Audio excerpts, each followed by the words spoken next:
Assalamu alaikum everyone. Welcome to our Sylhet tour part 3. It's part 3 but it's our day 4 in Sylhet.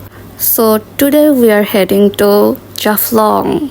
Sylhet এসেছি আর জাফলং দেখবো না তা কি হয়? Jaflong is another attractive place in Sylhet, even in Bangladesh. So আমরা সিলেটে অনেক কাছাকাছি আসতেছি আর সৌন্দর্যটা যেন বেড়েই যাচ্ছে. You can see the view. Oh my god, it's insane. The sky, the mountains, and the tea gardens, everything was just mesmerizing.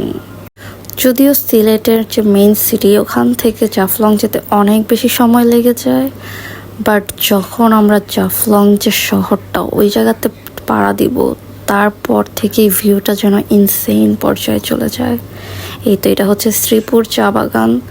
এখানে জনসাধারণের প্রবেশ নিষেধ, তাই আমরা নামে ছবি তুলতেও পারিনি, বাট সাইড থেকে দেখে অনেক ভালো লাগছিল.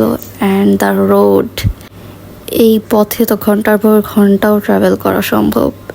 And you guys know I am always the journey lover, so আমার তো অনেক ভালো লাগছিল এই রাস্তা. তো দেখতে দেখতে আমরা পৌঁছে গেলাম জাফলংয়ে. না, এখন আসলে পৌঁছায়নি, তো ঘাটে আসলাম. ঘাট থেকে এখন আমরা একটা ট্রলার ভাড়া করে চলে যাব অপর দিকে. এই তো ঘাট, এখান থেকে নামার পথে অনেক দোকানপাট চোখে পড়ে. তাও এখান থেকে আমরা এই তো হেঁটে হেঁটে গেলাম ট্রলারে করে আমরা এখন যাচ্ছি মায়াবী ঝর্ণা দেখতে.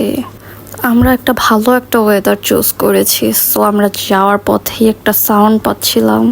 এখনও ঝর্ণার কাছে পৌঁছাইনি. এই তো পৌঁছানোর পরও দেখতে পাচ্ছি পানি মোটামুটি ভালোই আছে. And we are happy. এই তো কত clear water, like everything was clearly seen. But পানি এতটাও ছিল না এই জায়গায়, বাট ঝর্ণাতে মোটামুটি অনেক ভালো পানি ছিল. We can enjoy properly. আরও বেশি পানি থাকলে ওইটা আবার রিস্কি হয়ে যায়, যে এখানে উঠলে অনেক পিচ্ছিল হয়ে যাবে, অনেক এখান থেকে পড়ে যেতে পারে. সো এই ফ্লোটা I think perfect. And the weather was totally perfect. So একটু পরই আমার বৃষ্টি শুরু হয়ে গেল. অ্যান্ড বৃষ্টির মধ্যে যদিও ভালো লাগছিল, বাট ভিজে যাব, তাই আমরা রওনা হলাম. এই তো এই জায়গাটাতে মোটামুটি অনেক ভিড় ছিল, অনেকেই ছিল, বাট এত বেশিও না. আমরা অনেক ছবিও তুলতে পেরেছি. So it wasn't bad. তো মায়াবী ঝর্ণার এই জায়গাটার থেকেই আমরা চা পাতা অ্যান্ড কিছু কেনাকাটা করলাম. ইউনো এখানে টেস্ট করে চা পাতা কেনা যায়. এখানে ওরা টেস্ট করে আমাদের খেতে দেয়, তো আমরা এখানে একটু টেস্ট করলাম সব রকমের চা এবং অনেক রকমের কিনলাম. এক্সট্রাও মশলা অ্যান্ড আদার্স অনেক ইন্ডিয়ান জিনিসও কিনছি. তো আমরা কেনাকাটাও করে এখানের ভিউ দেখে আবার পাথরে নিজেদের নাম লিখিয়ে নিয়ে গেলাম. It's like a souvenir. নিজেদেরও তো থাকা উচিত স্মৃতি, তাই না? তো অনেক সুন্দর লাগছিল. এরপরে 0 পয়েন্টটাও দেখতে যাচ্ছিলাম. You know India and Bangladesh border, তো ওটাও দেখলাম. এই তো গ্রিন লাইনটা হচ্ছে বর্ডার এরিয়া. এই পাশের আমরা বাংলাদেশি, ওই পাশের ওরা ইন্ডিয়ান. আমরা যাচ্ছি ইন্ডিয়ানদের দেখতে, ইন্ডিয়ানরা আসছে আমাদের দেখতে, এমন একটা অবস্থা.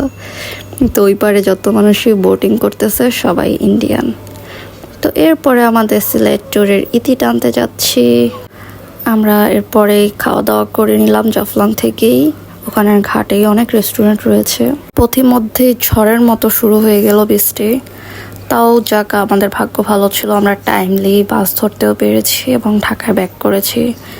এরপরেই তো অনেক বৃষ্টি হওয়ার কারণে জায়গাগুলো বন্ধও করে দেওয়া হয়েছে. So it was a perfect tour. It's enough for today. See you in another blog. আল্লাহ হাফেজ.